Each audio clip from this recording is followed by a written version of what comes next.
Bonjour à tous et bienvenue dans le tout premier épisode de La Voix du secteur privé, le podcast de la CCR UEMOA.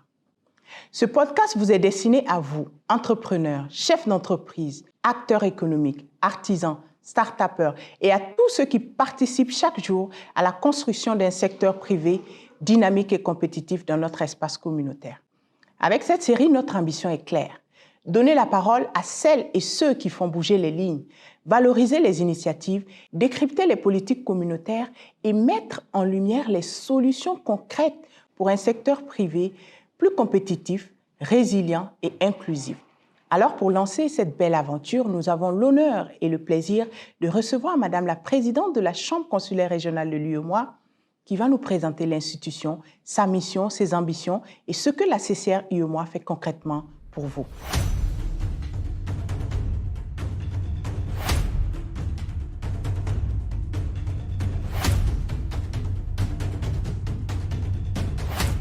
Je vous le disais, nous avons l'immense honneur de recevoir une personnalité d'exception, Madame Elena Nozzolini Ambalo, présidente de la CCR UEMOA. Bonjour Madame la Présidente et merci d'accepter d'inaugurer ce podcast. Bonjour et merci pour cette opportunité. Madame la Présidente, pouvez-vous nous dire quelques mots sur votre parcours et ce qui vous a conduit à la tête de la CCR UEMOA? Je suis juriste de formation. J'ai fait une bonne partie de ma carrière à la Banque centrale, aussi bien à la Banque centrale de Guinée-Bissau et à la Banque centrale des États de l'Afrique de l'Ouest, où j'ai exercé diverses fonctions et assumé des postes à responsabilité. J'en citerai le poste de directeur national de la BCEAO pour la Guinée-Bissau et de conseiller du secrétaire général de la BCEAO. Parallèlement, j'ai servi mon pays. J'ai été ministre à 2 reprises. D'abord ministre de la Pêche et puis ministre de l'Économie, de l'intégration régionale et du plan.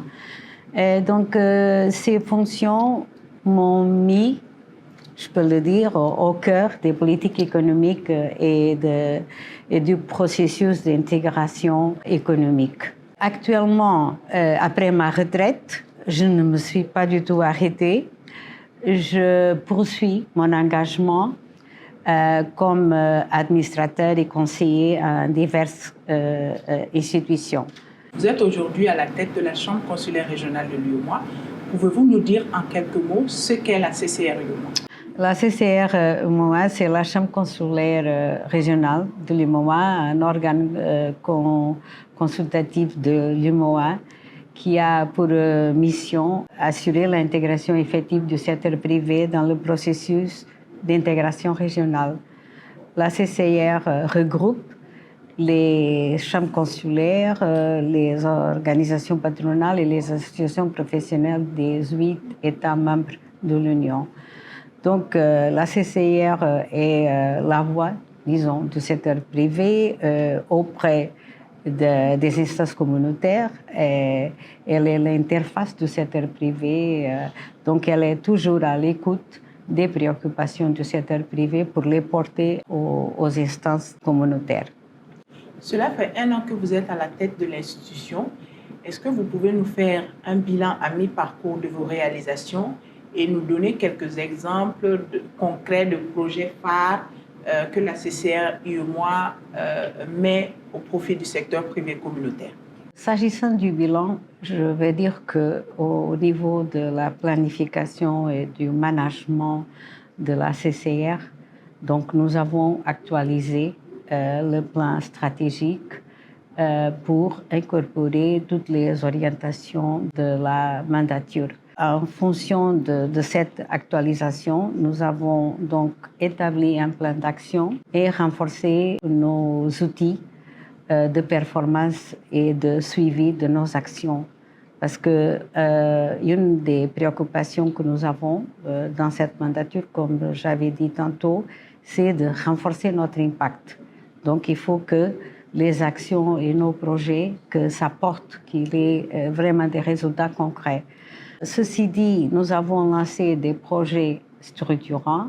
D'autres, il y a des projets qu'on avait lancés, d'autres on a consolidés.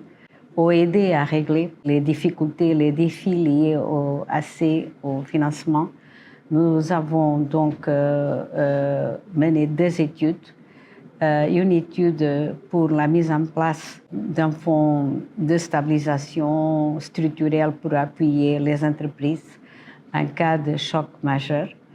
Ce fonds existe déjà au niveau de la Commission. Nous avons essayé de voir comment on peut adapter pour répondre de manière plus incisive aux besoins de financement des entreprises du secteur privé lorsqu'ils subissent un choc économique, sécuritaire, climatique. Il y a vraiment des aléas qu'il faut que les entreprises puissent avoir des fonds pour redresser leur situation. Nous avons également pensé aux très petites entreprises, aux petites et moyennes entreprises, aux artisans, aux femmes, aux jeunes, que parfois ils sont délaissés du système bancaire classique. Donc l'idée, c'est créer un mécanisme de financement assis sur les caisses de dépôt et de consignation pour financer les activités. Nous parlons parfois des sommes qui ne sont pas trop importantes, mais qui sont décisives pour cette catégorie d'acteurs et que pour manque de moyens, ils sont jetés dans la pauvreté, alors qu'ils pouvaient être des acteurs et pouvaient contribuer au développement du pays et sortir de la pauvreté. Donc nous avons également pensé à cette catégorie d'acteurs. Ce sont 2 projets que nous avons lancés. Nous avons également organisé une mission de prospection économique à Barcelone qui a abouti dans la signature d'un protocole d'accord avec l'association des chambres consulaires de la Méditerranée. Donc l'idée, c'est toujours d'ouvrir de nouveaux marchés et de nouvelles perspectives aux entreprises du secteur privé de l'UMOA.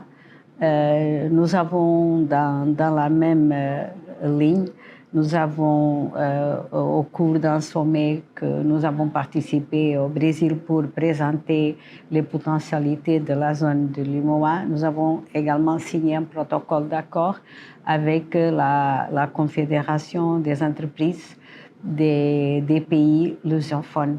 Donc c'est également toujours dans cette perspective de faire en sorte que nos entreprises puissent donc étendre leur action dans d'autres marchés. Nous avons renforcé le dialogue, le partage d'informations, le partage d'expériences entre les acteurs. Donc nous avons réalisé plusieurs rencontres pour réunir les acteurs pour le partage d'expériences et d'informations. Donc, le renforcement de capacités, grâce à un appui de l'Union européenne, on a pu organiser tout un cycle de formation pour renforcer les capacités de nos acteurs, tenant en compte la ZLECAf. En fait, c'est pour outiller nos opérateurs économiques pour intégrer la zone de libre-échange continental. Donc, nous avons organisé d'autres actions de formation parce qu'une des missions principales de la CCR, c'est le renforcement technique des associations de ses membres. Donc, je pourrais dire que le bilan, c'est un bilan qui, malgré le peu de temps, mais bon, on est très engagé. C'est un bilan en mouvement. Il y a déjà des résultats concrets et nous sommes engagés à poursuivre avec beaucoup d'élan et d'impact pour pouvoir aller plus loin encore. Comment la CCR UEMOA représente-t-elle les intérêts du secteur privé dans les politiques sous-régionales? Comme j'avais dit, la CCR est un organe consultatif, c'est-à-dire que nous formulons des recommandations et des avis sur toutes les réformes économiques, commerciales qui sont menées au niveau de l'UEMOA. Dans notre structure, nous avons des commissions techniques. Nous avons 3 commissions techniques qui sont des vrais laboratoires de réflexion et des idées. Donc, nous cherchons à développer des thématiques qui intéressent le secteur privé. Nous étudions ces thématiques et sur la base de ces réflexions, nous faisons des recommandations à les instances communautaires. Les rencontres que nous organisons de partage d'informations et d'expériences, toutes les conclusions, recommandations, on les fait donc monter pour que la commission puisse s'approprier des résultats de ces rencontres, de ces conclusions. Donc, je peux dire que la CCR fonctionne comme un creuseur privilégié d'idées et de réflexions qui vont servir à alimenter toute la dynamique du secteur privé et faire entendre la voix du secteur privé, ses préoccupations, pour qu'elles puissent être prises en compte au niveau des instances communautaires. Et qui dit instances communautaires dit les États membres, parce que la Commission, elle travaille pour créer, pour les États membres, pour les économies de l'Union. La CCR UEMOA ne travaille pas seule. Pouvez-vous nous parler du rôle des partenariats, notamment avec les institutions communautaires, les partenaires techniques et financiers, dans la mise en œuvre de vos actions?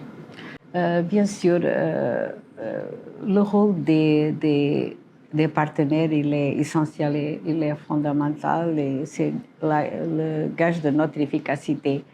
Donc, on peut d'abord la commission de l'UEMOA, c'est notre partenaire privilégié et donc nous travaillons en pleine synergie et étroite collaboration.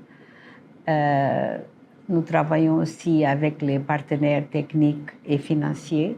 C'est important parce que ils nous apportent des appuis financiers pour développer également nos projets structurants.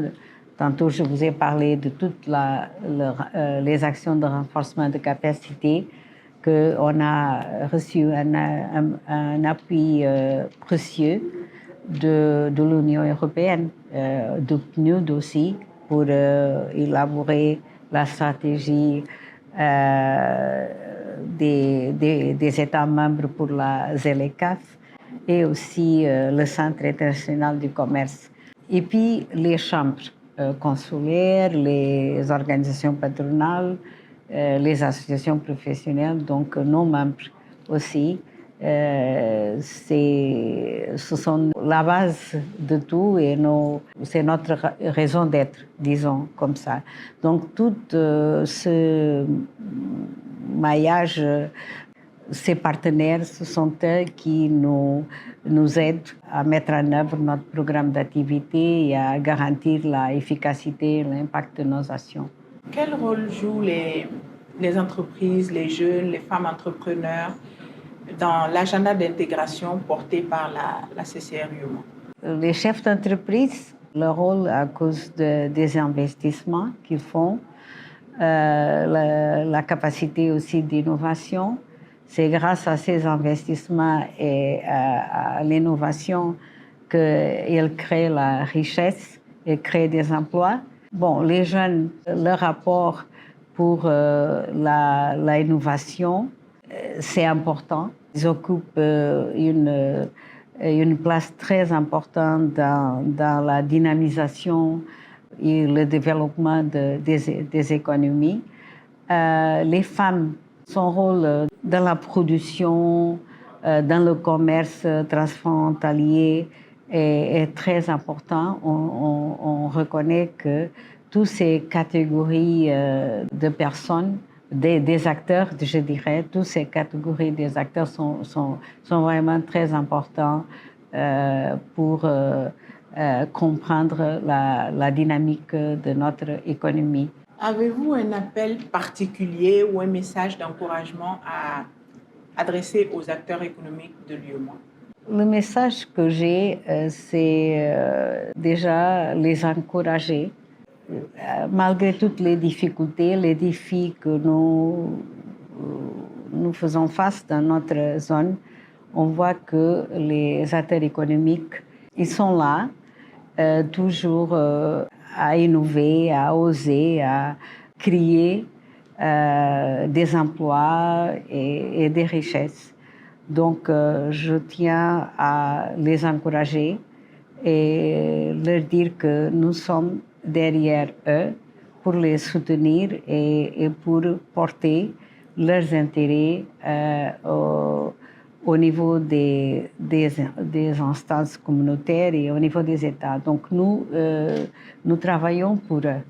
Et nous voulons leur dire qu'ils continuent à oser, à créer, à ajouter de la valeur dans notre économie et aller au-delà des frontières nationales parce qu'il faut coopérer, il faut que dans notre zone, l'Union recèle beaucoup de potentialités. C'est une zone qui a toutes les conditions pour avoir une croissance inclusive et durable et quitte à que nous puissions vraiment mener des stratégies qui amènent à une transformation structurelle de nos économies. Il faut miser sur la coopération entre entreprises parce que comme il y a un proverbe béninois qui dit qu'une seule main ne peut pas attacher un paquet.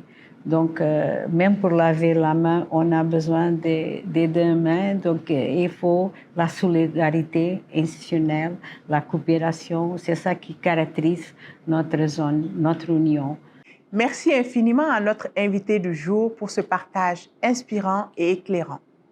Si cet épisode vous a plu, n'hésitez pas à le partager autour de vous. Et à très bientôt dans La Voix du secteur privé, le podcast qui met en lumière celles et ceux qui font bouger l'espace UEMOA.